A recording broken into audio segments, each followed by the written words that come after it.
বিচার চাই, বিচার চাই, আজকে হত্যার খুনিদের বিচার চাই,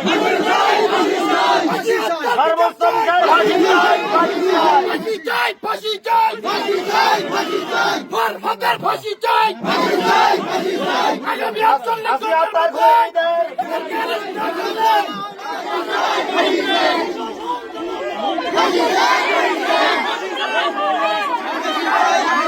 খুনি কেন বাহিরে?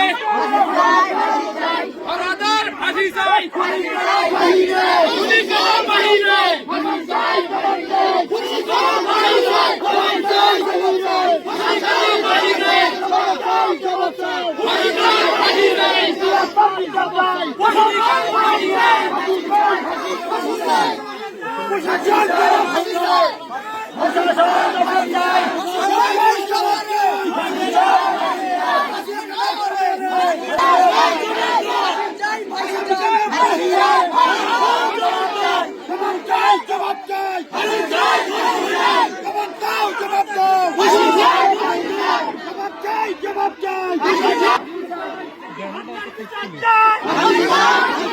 আজকের ইয়াসি হত্যার 4 দিন গত হলো, কিন্তু দেখা যাচ্ছে 4 দিন পর্যন্ত আমাদের তালতলী প্রশাসন কোনো পদক্ষেপ নিচ্ছে না, তারা কোনো কার্যকর পদক্ষেপ নিচ্ছে না। যার কারণে আজকের আমরা সাংবাদিক বন্ধুদেরকে নিয়ে উদ্বোধন করতে বাধ্য হয়েছি। আমরা সাংবাদিক বন্ধুদের মাধ্যমে আমরা বলতে চাই, যদি আগামী 48 ঘন্টার মধ্যে এই আসিয়া হত্যাকারীদেরকে, খুনিদেরকে যদি বিচারের আওতায় না আনা হয়, যদি তাদেরকে যদি ধরা না হয়, আমরা প্রয়োজনে আমরা এর চেয়ে বড় পদক্ষেপ নিতে বাধ্য হব। আজকের আমরা গ্রাম পর্যায়ে আজকে মানববন্ধন করেছি। 48 ঘন্টার মধ্যে যদি আমরা কোনো কার্যকরী ব্যবস্থা তো দেখতে না পাই, তাহলে আমরা তালতলী উপজেলায় মানববন্ধন সহ উপজেলা থানা আমরা ঘেরাও করতে বাধ্য হব। এরপরও যদি আমাদের প্রয়োজন হয়, আমরা বরুণা জেলায় গিয়েও আমরা এসপি মহোদয়ের কাছে, ডিসি মহোদয়ের কাছে, এমনকি এমপি মহোদয়ের কাছে আমরা আসি হত্যার খুনিদের বিচারের দাবিতে আমরা মানববন্ধন সহ বিভিন্ন কর্মসূচি করতে বাধ্য হব। তাই আমি সাংবাদিকদের বলতে চাই, আগামী 48 ঘন্টার মধ্যে যেন এই আসিয়া হত্যার খুনিদেরকে, এই দাবি আমার সকলের কাছে এবং তালতলী উপজেলা যারা থানা প্রশাসন রয়েছেন তাদের কাছে দাবি রইল, আপনারা 48 ঘন্টার মধ্যে এই আসিয়া হত্যার খুনিদেরকে গ্রেফতার করুন, নচেত আমরা কঠিন ব্যবস্থা নিতে বাধ্য হব ইনশাআল্লাহ। আগামী 48 ঘন্টার ভিতরে যদি আমার আপনাকে যদি না দেওয়া হয়, কোনো গাফলতি করা হয়, কোনো অজুহাত দেখানো হয়, কোনো রাজনৈতিক ব্যক্তিবর্গ এবং কোনো অন্য কোনো ক্ষমতার এখানে উৎস থাকে, তাহলে আমরা কঠোর আন্দোলনের হুঁশিয়ারি দেব এবং থানা ঘেরাওয়ের আমরা হুঁশিয়ারি দিলাম। আমরা আগামীকাল 48 ঘন্টা এবং পরবর্তী সময়ের ভিতরে আমরা চাই আসামিকে আমাদের দ্রুত গ্রেফতার করে আমাদের সামনে হাজির করো। আমরা এলাকাবাসী আমরা সবাই যেন দেখতে পাই, সারা রাত্র ছেলেটা কান্না করে, কোনো খাবার খায় না, মায়ের দুধ পান করে যে ছেলে জীবন অতিবাহিত করেছে। এখন আমি তালতলী ভারপ্রাপ্ত কর্মকর্তা ওসি মহোদয়কে বলছি, আপনি এই শিশু বাচ্চা দুটির দিকে তাকিয়ে দেখুন, আপনি এদের দিকে তাকিয়ে ওদের গ্রেফতারের দ্রুত দাবি আমি জানালাম এবং তালতলী ইয়ানো মহোদয়কে আমি জানালাম, দ্রুত এই আসামি যারা আছে তাদেরকে দ্রুত আইনের আওতায় এনে দ্রুত গ্রেফতার করুন। আর এই যৌতুকের দায়ে আমার বোন আসিয়াকে পরিকল্পিতভাবে হত্যা করা হয়েছে। আর বিভিন্ন সময়ে আমার চাচার কাছে এই ফরহাদ এবং ফরহাদের পরিবার সবাই মিলে বিভিন্ন সময়ে বিভিন্ন অঙ্কের যৌতুক দাবি করছে।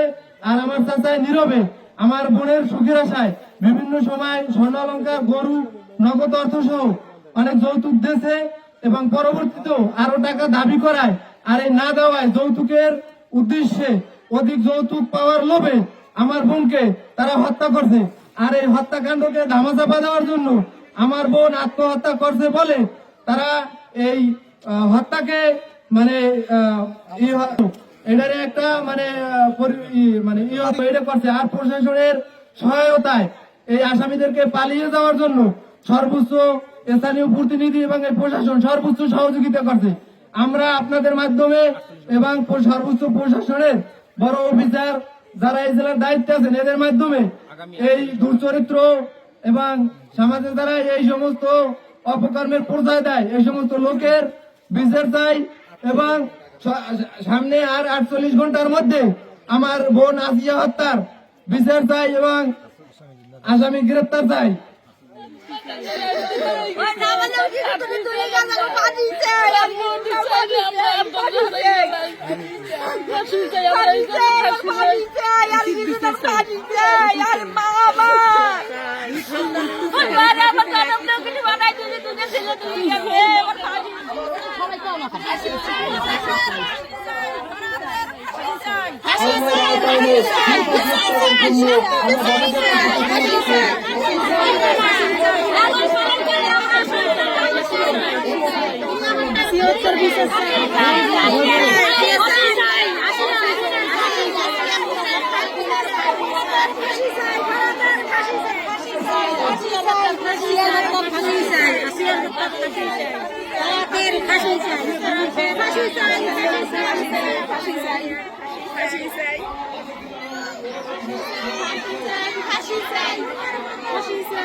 হত্যার কোনো বর্ণনা কেউ দিতে পারবে না যে এখানে আসলে এটা পরিকল্পিতভাবে তাকে হত্যা করে তাকে ভাগ্যক্রমে সেটি সে পারে নাই। আপনার চাপা দেওয়ার জন্য যে প্রপায় হোক প্রশাসনের এবং এই দুটি বাচ্চা নিষ্পাপ বাচ্চার দিকে সেই জন্য আল্লাহ তাআলা হয়তো বা করতে পারে না। আল্লাহ তাআলা সেই জন্যই আপনার ঊর্ধ্বতন কর্মকর্তার কাছে, আইনের প্রতি আমরা কর্মকর্তার কাছে আমার আবেদন, বাংলাদেশের যেখানেই থাকুক এবং প্রযুক্তি আমাদের এখন যে প্রকারে হোক, আমার এই আসামিকে এই দুটো বাচ্চার জন্য হলো 6 মাসের এখানে 10 মাসের একটা বাচ্চা, ওর নাম হচ্ছে হুজাইফা, এটার নাম রহমতুল ইসলাম। এদের মুখের দিকে তাকিয়ে দেখেন বলে ও ভেলা নিয়ে বলছে যে বাবা আমার মাকে ফিরিয়ে দাও, আমার মাকে না।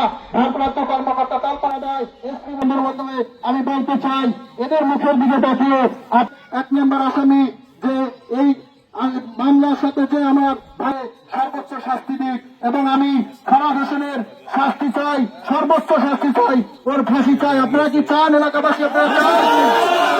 আপনারা চান সবাই? আসিয়া এ মেয়ে কোন সময় আপনাদের এই দুঃখের সাথে কোনো বেয়াদবি করে নাই, কেউ কথা বলতে পারবে না যে এভাবে জীবন দিতে হলো। আমার প্রশ্ন হলো সাংবাদিক যে এই হত্যার বিচার চাই আমরা, খুনি ফরহাদের ফাঁসি চাই, আসিয়া হত্যার বিচার চাই,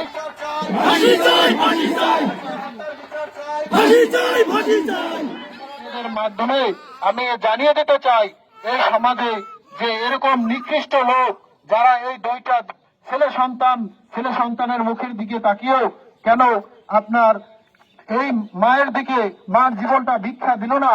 একটা আমার প্রশ্ন হলো সাংবাদিক ভাই ও বন্ধুদের কাছে এবং প্রশাসনের কাছে, একটা ঘরের ভিতরে যদি 5টা লোক থাকে সেখানে 3টা শিশু বাচ্চা এবং ওই ফরহাদ হোসেন, আমার প্রশ্ন হলো তারা রাত 12টার আনুমানিক পরে যে ফরহাদ হোসেন যে আপনার মেয়ে আসিয়া মারা গেছে গলায় প্রচারণা দিয়ে, তারা আমার প্রশ্ন আজকে আসলে অবগত যে আমি আমার বোনের হয়ে ভাগ্নে হয়, যাই হোক আমি আজকে খুব হৃদয় বিদারক কথা বলি। এটা ছিল ছোট, ও ছোটকাল থেকে লেখাপড়ায় খুব মেধাবী ছিল। আমার মানে মনের আশা ছিল যে মেয়েটা আমি আসলে ভালো কিছু করাবো, যে লেখাপড়া শেষ করে ও মানুষের মতো মানুষ হবে এবং সমাজের বা আশেপাশে মানুষের বিপদে আপদে এগিয়ে যাবে। যাই হোক দুর্ভাগ্যবশত আমার দুলাভাই সে ধার্মিক প্রকৃতির লোক, সে আমাকে যখন সে এসএসসি পাস করে তখন বলে যে জহির আমি আর পড়াশোনা করাবো না, যেহেতু মেয়ে মানুষ বেশি লেখাপড়ার প্রয়োজন নেই। তাই সে যাই হোক আপনার মেয়েটা পারিবারিক ভাবে বিবাহ আবন্ধনে বিবাহ দেয়। যাই হোক আপনার এখানে আমাদের এই যে আসিয়ার যে স্বামী ফরহাদ, ও যে জঘন্যতম একটা নিকৃষ্ট ছেলে, তা আপনারা আসলে এই সমাজের মানুষ কেউ আসলে ওকে চিনেন না। এবং ও ওর মা, ও হচ্ছে মানে কি বলবো, এই জগতের একটা ডাইনি মহিলা, যে ডাইনি মহিলা যে তার নিজের মেয়ে নাই, দুইটা ছেলে, যে আপনার যেহেতু আপনার মেয়ের আদরে পুতের বউদের রাখা উচিত, একটা মেয়ে তার যেহেতু না ঘরে সংসারে মেয়ে নাই, সেখানে তার পুতের বউ তাদের মানে বিভিন্ন ভাবে নির্যাতন জ্বালাতন করত, ছেলেকে বিভিন্ন কুপরামর্শ দিত। দীর্ঘদিন ধরে আমার দুলাভাইকে সে যৌতুকের চাপ দিয়ে যেত, যে যৌতুক বিভিন্ন ভাবে মেয়েকে মারধর করে, তারপরে তাকে বিভিন্ন প্রলোভন দেখাতো, তার মা দেখিয়ে তারপর তার উপর অত্যাচার নির্যাতন চালাতো। যাই হোক, এরপরে আমরা বিভিন্ন ভাবে আমরা চেষ্টা করেছি পারিবারিক ভাবে মানে স্থানীয় গণ্যমান্য ব্যক্তিদের নিয়ে যে সমস্যা সমাধান করার জন্য। তারপরে আমরা আমাদের মেয়েকে না দেওয়ার জন্য অনেক চেষ্টা করেছি। যাই হোক, এক পর্যায়ে 2টি ছেলে সন্তান দিয়েছে আমাদের মেয়ে। সে কোনোভাবেই সে বলছে যে না, আমার স্বামীকে আমি বোঝাবো, ভালো হয়ে যাবে। যাই হোক, এখন মেয়ে চেষ্টা করছে যে তার যত অত্যাচার হোক, নির্যাতন হোক, তার স্বামীর সংসার যাতে 2টা ছেলের দিকে মুখের দিকে তাকিয়ে যে আমি এই সংসার ছেড়ে কোথাও যাব না, আমি প্রয়োজন হলে আমি নিজে জীবিকা অর্জন করে আমার এই ছেলে 2টো সন্তানকে আমি মানুষ করব। কিন্তু ভাগ্যের নির্মম পরিহাস, সেই ঘাতক আমার ভাগ্নিকে গত 6 তারিখ সে আপনার নির্মম ভাবে হত্যা করে। সেই ফরহাদ এবং ফরহাদের বাবা এবং তার মা ফাতেমা এবং তার ভাইয়ের বউ আপনার আয়েশা ওরফে আরিফা, এদের সহযোগিতা নিয়ে সে আমার ভাগ্নিকে হত্যা করে। আমি আপনাদের সাংবাদিক ভাই ও বন্ধুগণের উদ্দেশ্য বলি, আমার এই কথাটুকু আপনারা সরকারি কর্মকর্তা, বিভিন্ন দপ্তরে আমাদের বরগুনা জেলার জেলা প্রশাসক এসপি মহোদয়, তারপরে আমাদের উপজেলা ইয়ানো অফিসার, তালতলী থানার ভারপ্রাপ্ত কর্মকর্তা, তাদের মাধ্যমে আপনারা জানিয়ে দিন। দেখুন যে এই মেয়ের প্রতি যদি ভালোবাসা না থাকে, এখানে দেখেন কত মানুষ, কত মহিলা, কত মা বোন, তারা কেন এখানে জড়ো হয়েছে। অবশ্যই এই মেয়ের কোনো রেকর্ড, কোনো কথায় কেউ কোনো কষ্ট পায় নাই, এবং তার জীবনে কেউ বলতে পারবে না এই আমার এই 2টা ভাগ্নি যে কারো মুখের দিয়ে তাকিয়ে কথা বলছে। ও এমনই একটা মেয়ে, সব জ্বালাতন নির্যাতন সহ্য করে গেছে নীরবে, কিন্তু কাউকে কিছু বলেনি। কিন্তু ওকে তারপরে বাঁচতে দেয়নি ওই ঘাতক দুলাভাই। আমার সর্বোচ্চটা চেষ্টা করেছে যে জামাইকে যাতে আপনার ভালো করে রাখা যায়, এবং মেয়ের সুখের সংসারের জন্য বিভিন্ন ভাবে টাকা, গরু বাছুর দিয়ে, এবং ওকে বিদেশ প্রেরণের জন্য বিভিন্ন টাকা দিয়ে সহযোগিতা করেছে। কিন্তু আর আমি তাদের বিচার চাই, আমি ফাঁসি চাই।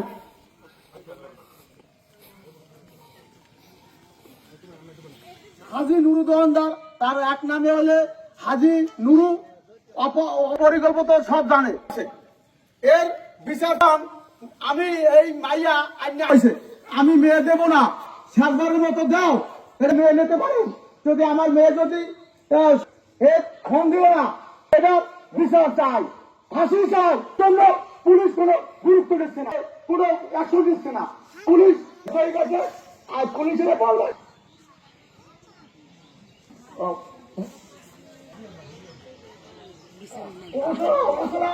বিচার চাই, তাদের কাছে আমি বিচার চাই।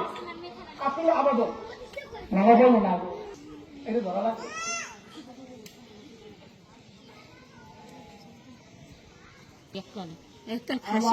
ফাঁসি চাই, আসিয়ার হত্যার ফাঁসি।